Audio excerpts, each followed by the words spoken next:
And then the pension liability, we extended that out from 2028 to 2034. So just gives us a little bit of flexibility. I came out here last year and talked about how, and both Councilors Murphy and Councilman Donser have been very supportive of this. In fact, it's Councilor Murphy who's one of his first motions, if not his first motion, allowed us to finally move forward with data-driven decision-making, STAT program. We have, it's allowed us to put in a process for better code enforcement. I know that means something here in Centerville. It's also allowed us to move forward with a project that we think is going to save us about $800,000 to $1 million over 3 years. And that's contracting out our cemetery maintenance. It's allowed us to save money on overtime. The question a few minutes ago was, what's happened with overtime? That's actually gone down because of cost controls we've put in place. We've increased our trash enforcement without adding to the payroll because of the way we've developed the inspection services organization with the help of data. And we've reduced our sick time usage by 1 day per employee. When you talk about 880 employees, it's a lot of money. A lot of companies pay their employees for unused sick time, though. Does the city do the same? Not on an annual basis. There is still provisions in the contract to pay when you leave, some percentage. Also, yep. And we give a bonus. We give a bonus. No, we don't give you the full amount, but we give, in a couple contracts, we have bonus language put in. If you don't use a certain amount, we'll give you a certain amount. Just to save them all. Yep. Okay, so that brings us to 2012. All of that was sort of laying out the context. For 2012, state aid. Schools are getting another $7.1 million above what they had this year.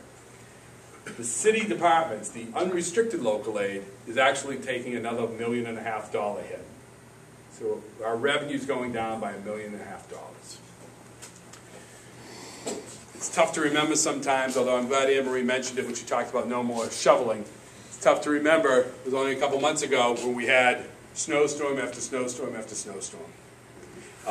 That's expensive in a city like Lowell. It's expensive everywhere. We don't budget enough for snow and ice. Again, this is something that Councilor Murphy and I have had discussions about. We need to start putting more money aside on an annual basis. We've been growing that. I think when we started 5 years ago, it was about $500,000. It's now up to about $800,000. But it should be growing to the point where it's about $2 million probably. We're looking at a deficit this year of $2.8 million. That has to be paid for in fiscal year 12. It was expended in 11, has to be paid for in 12. The last few years, we've been able to pull together enough money to close off.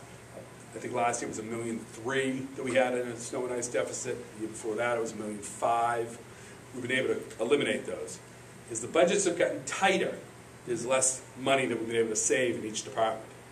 So that's we're going to try to knock that down, but it's a big number right now. Health insurance is going up $300,000. It's actually going up $1.3 million. It's only going up 5%, which is good. Last few years, it's been anywhere from 12 to 19% increases each year in our premiums. It's only going up 5%. So that's a positive for us there. So that's $1.3 million. But because of the working with the unions to eliminate that expensive health plan, we're going to save $1 million.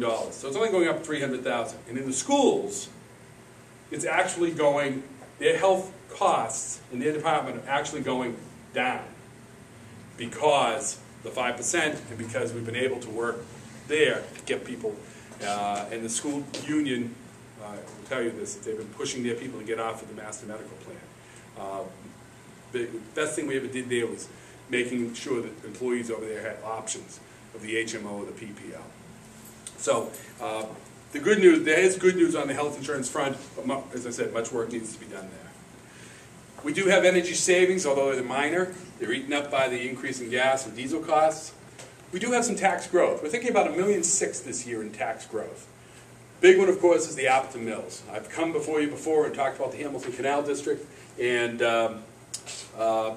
that's moving forward. It's a great project, and it's going to be bringing in some good tax money for us.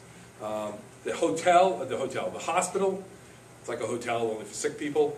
That is going to be sold to a for-profit. It won't bring us tax revenue in fiscal year 12, but it will in 2013. That'll bring about $600,000 to $700,000 in property taxes for us. The cemetery that I talked about is going to save about $300,000. I said 800 to $1 million over 3 years. First year, $300,000. That's going to save us. And the whole concept of that is they're going to be able to send in a crew of 10, 20 people, descend upon the cemetery, knock it out in a day or two a week, and move on to some of their other commercial clients. So hopefully it'll improve the appearance, but also save us money. How often will they maintain that? I mean, doing it up in a day or two is going to get, a little messy. And well, they'll do checks, but the big thing is maintaining the grass, the weed whacking, any trimming, and then in the fall and spring doing the cleanups. They'll have the equipment, they'll have the manpower, they'll have all of the risks.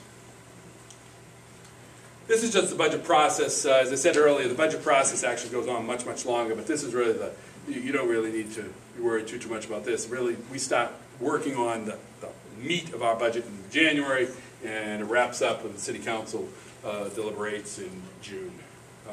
Very pleased that over the last 4 years, the City Council has received the budget the first part of June, into May, first part of June, and is wrapped up before the middle of the month. Which is good. I know that some communities, Lowell included, have struggled with that in the past. Cities have struggled with it. So, at the end of June, you're still trying to get it done by June 30th. We're generally done by the middle of each year. We've been done by the middle of June. The budget document itself